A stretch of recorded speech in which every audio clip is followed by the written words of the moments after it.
E aí, galera, Combo Fala Mais Joga está no ar e hoje a gente vai falar de esporte. Eu tô aqui com o jogador de handebol, capitão e artilheiro da seleção brasileira. Isso aí, Zeba. Seja bem-vindo, tudo bem? Muito obrigado, tudo bem. Obrigado pela oportunidade. Legal, Zeba. Você começou jogando handebol no colégio e depois passou para o profissional e hoje em dia é capitão da seleção brasileira. Como é que foi esse início? Foi um professor que te indicou o caminho? Foi bem isso, assim. Eu sempre fui grande, assim, né? Grande mesmo, 1,90 m, né? E aí eu sempre gostei muito de praticar esportes, é uma coisa que veio assim da minha família. E aí fazia um pouco de tudo no colégio, né? Aula de educação física, né? Mas o meu professor de educação física também era treinador técnico da... Isso que você é carioca, né? Lá de Niterói. Então, ele era técnico da cidade lá de Niterói, de um clube. Ah, tá. Então ele logo que viu o tamanho falou, não, quero que você venha participar, venha treinar comigo, e foi como amor assim ao esporte à primeira vista, assim, né? Eu comecei a jogar, não consegui parar mais. E faz diferença ser grande pro handebol? Acaba fazendo um pouco, sim, assim, principalmente lá na Europa, a maioria dos biotipos dos atletas é muito grande, então isso facilita um pouco. A gente tenta se habituar com outras formas de jogar, um pouco mais jogo coletivo, porque lá os jogadores 1,90 m são os mais baixos mesmo, que a gente acaba enfrentando. Nossa! Desde 2007 você é atleta do Pinheiros. Por quantas equipes você já passou até chegar no Pinheiros? Bom, eu comecei lá no clube da minha cidade, que é o Niterói Rugby, depois logo fui pro clube do Vasco. E aí joguei lá por um tempo, no clube do Vasco, e aí já me transferi em 2002 para São Caetano. E lá fiquei até esse período, em 2007, foi a hora que eu me transferi para o Pinheiros. Aí estou desde 2007 lá. E agora você é capitão da seleção brasileira. Quando é que você assumiu a braçadeira? Então, depois do ciclo que teve de treinamento para essa Olimpíada de 2012, que a gente não conseguiu a classificação no PAN em Guadalajara, onde era outro capitão, eu já fazia parte. E aí acabou voltando um técnico que foi o nosso técnico que trabalhou no ciclo do PAN do Rio, né? E aí esse técnico sempre já gostou muito de mim, e aí com a volta dele para esse ciclo das Olimpíadas do Rio, eu acabei sendo nomeado capitão desde o ano passado, e aí espero que eu consiga ir até a Olimpíada, assim. E como é que é ser capitão? Você deve ter uma super responsabilidade, né? Você tem que ser o mais centrado, assim, do time, né? Golaço do capitão! Isso aí. Então, manda bem com a mão e com o pé, né? E no videogame. Então, é um pouco de responsabilidade, sim. Eu acho que ele me escolheu justamente por causa disso, por eu ser uma pessoa, assim, bem tomada com todo o time, com toda a equipe. Também ser um cara meio de exemplo. Estou na seleção adulta desde 2003, já passei por todas as categorias de base. Então, eu acho que ele me escolheu por isso, e eu tento dar o meu melhor e corresponder às expectativas dele. Em janeiro rolou um campeonato na Espanha e você levou o time do Brasil ao 13º lugar. Foi contra a Rússia, né, que vocês não... E foi super acirrada a disputa, né? Ficou de 27 a 26. Como é que foi esse jogo? Então, acabou sendo um jogo, assim, que eu acho que quando a gente começou o campeonato, a gente não esperava, assim, que a Rússia fosse Não, o campeonato a gente não esperava que a gente chegasse até as oitavas, assim, era uma coisa que a gente sabia que estava num grupo muito difícil, né? Mas pelos treinamentos acabou as coisas funcionando muito bem. Porque vocês pegaram o grupo A, que era o grupo da Argentina, da França, da Alemanha, Tunísia e Montenegro, ó. Exatamente. Mandei ver. Aperta o X aqui, que eu tava vendo o replay, aperta o start então. Tava vendo o replay do seu gol, né? Vimos o suficiente. Mas e aí, vocês pegaram o grupo A, que era um grupo difícil. Até todos falavam que seria talvez um grupo da morte. Grupo da morte, nossa. E aí a gente começou estreando contra a Alemanha, fizemos um primeiro tempo bom, mas acabamos perdendo. E aí a gente não estava tão confiante. A partir do jogo contra a Argentina, que a gente ganhou, a gente veio numa crescente muito grande do campeonato e acabou conseguindo uma vitória contra a Argentina, contra a Montenegro e contra a Tunísia. O que fez a gente classificar pela primeira vez assim, para umas oitavas de final. E a gente, pô, contra a Rússia, a gente deu tudo, mas era uma equipe muito forte, Muito assim, forte, jogadores muito né? fortes fisicamente. E acabou assim não dando, mas foi por muito pouco e mostrou que a gente está no caminho certo. E a 13ª colocação é uma ótima posição para o handebol brasileiro. Exatamente, ainda mais num processo que esse técnico entrou, tinha acabado de entrar, tinha um ano só de trabalho. Esse técnico, inclusive, ele é espanhol. Como é que ficou o coração dele dividido? Jogando na Espanha, com o time brasileiro? Eu acho que assim, foi um pouco estranho assim, para ele, mas ao mesmo tempo foi gratificante, porque as pessoas que encontravam a gente nos nossos hotéis, que eram conhecidos dele, estavam muito felizes pelo trabalho que ele estava conseguindo fazer com os brasileiros. Segundo gol, isso aí, artilheiro aqui do Combo até agora, e você também foi artilheiro do Brasil. Sim. Quantos gols você fez? Se eu não me engano, foram 32 gols no campeonato. 32 gols no campeonato. E aí eu acho que com certeza foi uma das minhas melhores apresentações assim jogando no campeonato mundial. E é o que eu falei. Esse na Espanha, né? Esse na Espanha. E aí rolou algum olheiro europeu lá, te convidou? Então, assim, acabou acontecendo alguns convites, aconteceram até alguns antes. Eu cheguei a Aperta o X. Eu cheguei até start, desculpa. Em 2007 a fechar até uma proposta para ir assinar na Espanha. Fui com a minha esposa para lá e acabou não dando certo por alguns problemas burocráticos do clube e acabei voltando. Foi nesse momento até que me transferi para o Pinheiros. A proposta é sempre assim e eu acho que é um momento que os atletas brasileiros estão se transferindo muito para o handebol europeu, porque a gente conseguiu essa classificação e todo mundo acabou ficando de olho assim, na nossa equipe. Qual é o time mais forte do mundo assim, de handebol? Olha, o atual que ganhou, o que ganhou. foi o time europeu que ganhou, foi assim, de seleções, foi a Espanha. A própria Espanha ganhou foi a Espanha mesmo. o Mundial. Mas atualmente vinha tudo ganhando, era a França. Era campeão olímpico, bicampeão olímpico e bicampeão mundial. E lá acabou por ser a Espanha tendo uma campanha excelente, conseguindo ganhar o título lá dessa torcida. E estão rolando uns amistosos, já é uma preparação para as Olimpíadas de 2016? Então, em janeiro a gente já foi para o Mundial, em março a gente acabou indo para a Espanha fazer uns amistosos de novo. Isso é uma das coisas boas de a gente ter um técnico espanhol, que ele consegue bastante influência para a gente poder fazer parte desses amistosos. Não faz mais um gol não, peguei a bola, isso aí. E aí a gente fez um amistoso contra clubes, porque eles estão em pré-temporada e foi bem produtivo. O Jordi já está fazendo uma renovação em 2016, porque é necessário. Uma renovação de atletas. De atletas, jogadores mais jovens. E a gente está vindo com um grupo muito bom, tanto que agora a gente teve um Mundial Júnior, que ele também é o técnico da seleção, e a gente conseguiu uma colocação inédita, que fomos 6º do mundo. Então, tudo indica que a gente tem uma safra de jogadores vindo para compor essa seleção adulta muito boa. E qual é a idade? Porque 30 anos no futebol, você já tem que começar a pensar em pendurar as chuteiras, né? Como é que é no handebol? Não sei, é por aí também. Eu também penso jogar mais essa Olimpíada de 2016. E a partir dali eu já não sei o que possa acontecer. Você quer continuar, de repente seguir como técnico, talvez continuar trabalhando no esporte, mas como atleta assim, de seleção, com certeza o meu foco principal é 2016. Depois de lá tem que pensar bastante o que vai acontecer. E como é que estão esses preparativos para 2016? Então, agora a tendência, depois que acabar a competição de categoria de base, que o nosso técnico também estava acompanhando, é que a gente já tem uma nova fase e a partir acho que de setembro a gente deve se reunir pelo menos uma vez por mês, tendo fase de seleções para poder continuar esse treinamento. Ainda tem muito a se decidir de treinamento de atletas, mas não sei o que pode acontecer ainda. Não faça gol, não faça gol. Você acha que o fato do Brasil receber uma Olimpíada vai mudar a cabeça das pessoas quanto à importância dos outros esportes também? Porque fica uma coisa muito futebol só, né? O nosso país é assim, né? Muito futebol, somente a gente do handebol a gente sente isso, mas eu acho que eles vivenciando mais isso e a gente também conseguindo arrumar uma boa colocação nessas Olimpíadas, que é o que a gente mais almeja, a gente tende a implantar assim, o handebol no país também, assim, porque o vôlei já conseguiu esse espaço, o basquete vem conseguindo também. A ginástica olímpica também, quando começou, né, ganhar prêmio, o pessoal eu acho também que mudou o foco. O trabalho está sendo bem feito e eu acho que assim mesmo, só com boas colocações as equipes vão acabar olhando para nós de outro jeito. E você acha que o Brasil vai dar conta desses eventos esportivos? Copa do Mundo, Olimpíadas? A nossa estrutura tá bacana? Bom, eu espero que sim. Eu acho que a gente passou Eu, pelo menos, passei pela experiência de 2007 no Rio, que foi um Pan-Americano. Ah. Como atleta, sim, eu posso dizer que as estruturas lá estavam muito boas. Assim, Mas você é um atleta que é brasileiro. E para o pessoal que veio de fora? As hospedagens, né, as instalações onde eles ficavam, a Vila Olímpica. Então, a gente fica meio receoso porque a gente participou. Eu participei da China, por exemplo, a Olimpíada de Pequim. Você estava na Olimpíada de Pequim. E aí? Foi uma coisa assim fantástica, né?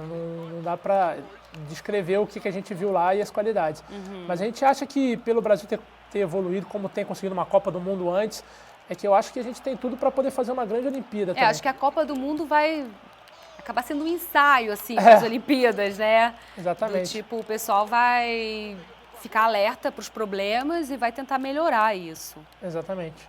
E você já participou de 2 títulos pan-americanos, já participou das Olimpíadas de Pequim, 3 mundiais. Sim. Quantos títulos pela seleção você tem? De categoria de base, sul-americano e pan-americano, desde as categorias menores eu consegui. Mas aí com a seleção adulta também, pan-americano e sul-americano, eu consegui. Jogos pan-americanos, que foi o do Rio. Aí em Guadalajara agora a gente foi vice e participei da Olimpíada em 2008 na China. E como é que é a China? Você comeu coisas exóticas? Não, a gente teve Todo mundo que passa por lá acaba experimentando alguma depois que a gente acabou a competição assim, a gente teve alguns dias para passear, teve uns que tiveram coragem de comer aqueles escorpiões, aquelas coisas, mas eu não encarei não. Nossa! E qual é o adversário mais difícil para o Brasil? Então, acho que agora são as equipes europeias. A gente tem uma facilidade que agora, por a gente já ter a vaga, a gente não vai disputar o Pan-Americano contra o nosso maior rival aqui, que é a Argentina, que a gente sempre briga muito porque a gente só tem uma vaga. Então, é sempre a gente ou eles. E 2007 foi a gente tinha já a vaga no PAN, mas a gente conseguiu a vaga nas Olimpíadas. E agora em Guadalajara a gente perdeu para Londres e acabou sendo eles. Dá uma tranquilidade maior para trabalhar, mas eu acho que, com certeza, as equipes mais difíceis que a gente vai enfrentar são as equipes europeias, que têm as ligas mais fortes, né? Os campeonatos deles são muito fortes. Teve alguma vitória sua que foi especialmente mais especial, né, para você? Então, acho que teve, eu posso citar algumas. A primeira, assim, que a gente jogou um Mundial Júnior no Brasil, que também foi o primeiro campeonato mais importante com a seleção, assim, e a gente, naquela época, tinha conseguido uma vitória contra o Egito na disputa de 7º e 8º, foi que gerou a gente ser o 8º do mundo, nunca ninguém tinha conseguido, e foi em casa, estava em Foz do Iguaçu, ginásio lotado, assim, foi uma experiência única. Nossa, que incrível, torcida super empolgada. Super, mas acho que a mais foi aqui no Pan do Rio mesmo, ganhando da Argentina. É mesmo? Apesar de ter tido... Principalmente da Argentina, sempre bom, né? Sempre rola aquela disputa acirrada, né? Mas, assim, acho que mais porque meus familiares estavam todos presentes na arquibancada, então foi uma emoção, assim, diferente. Ah, que legal. Ó, fica por aí que o Como Fala, mas Joga já volta com o Zeba.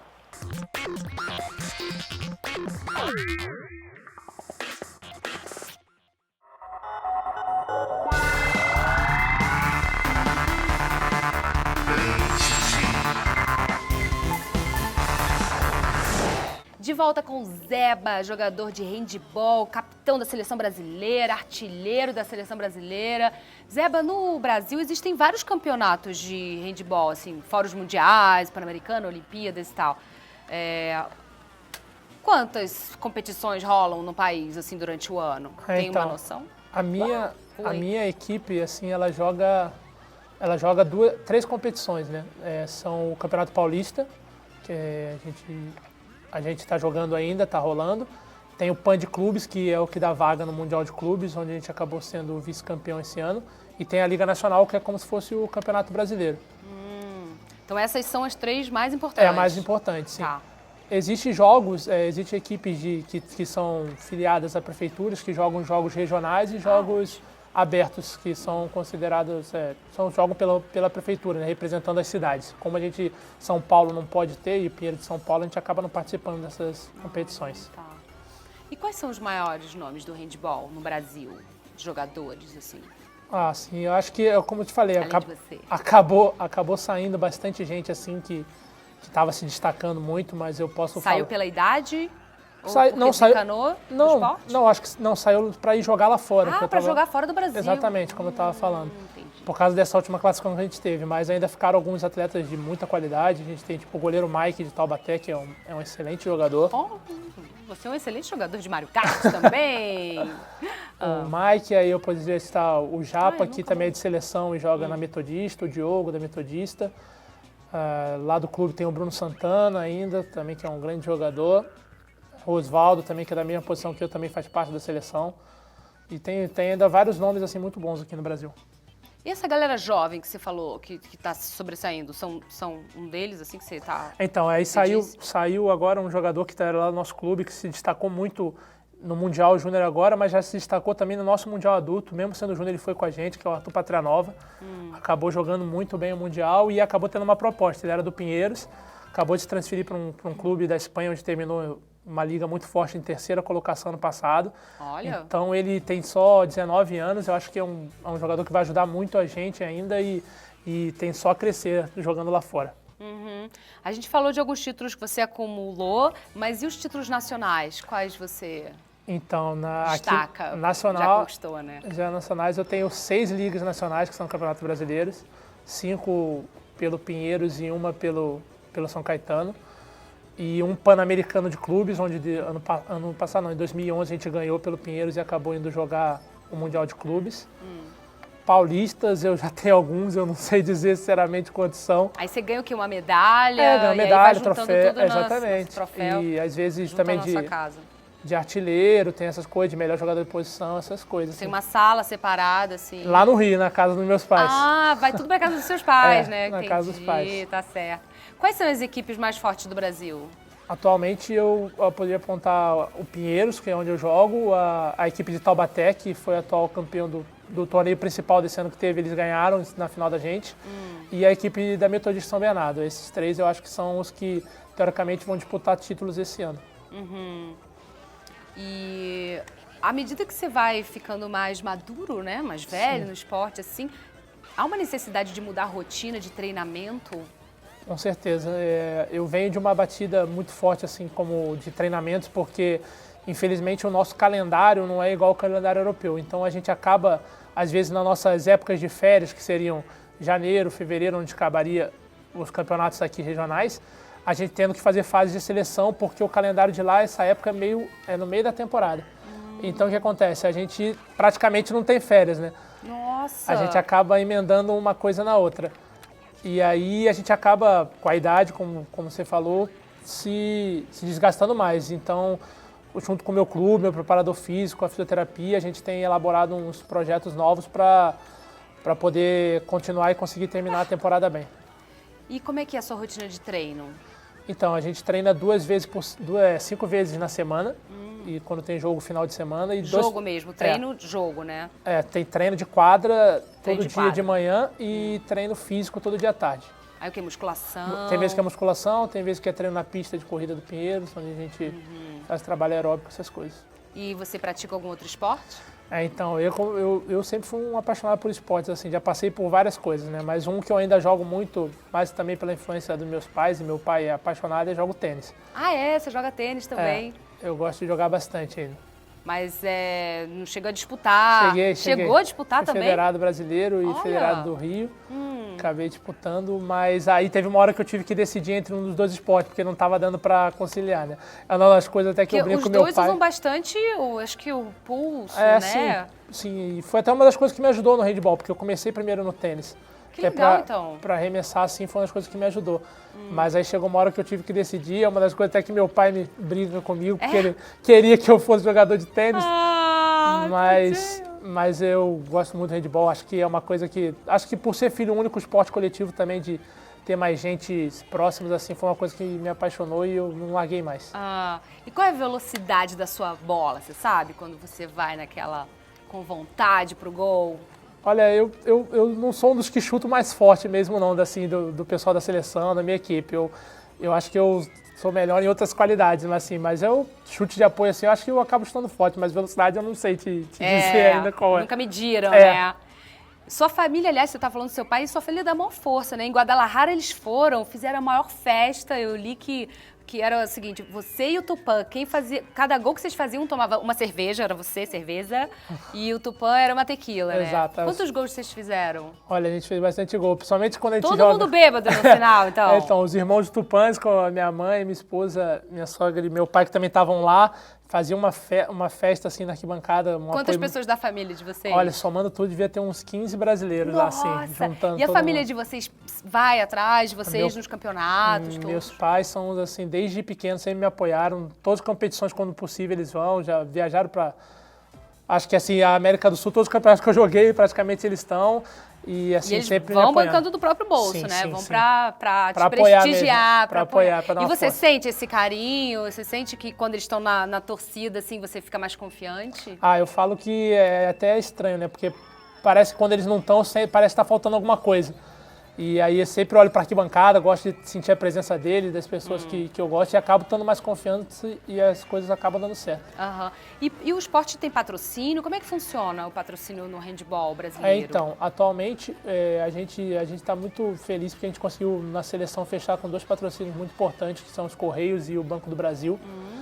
E é uma das coisas que a gente tem a acreditar que nosso esporte está no caminho certo, né? Porque são pessoas que trabalham muito sério, que estão a fim de investir no nosso esporte, e a gente espera que a gente possa obter os resultados para que eles continuem por um longo tempo. E você consegue apontar diferenças entre patrocínio e investimento para a seleção feminina e masculina de handball?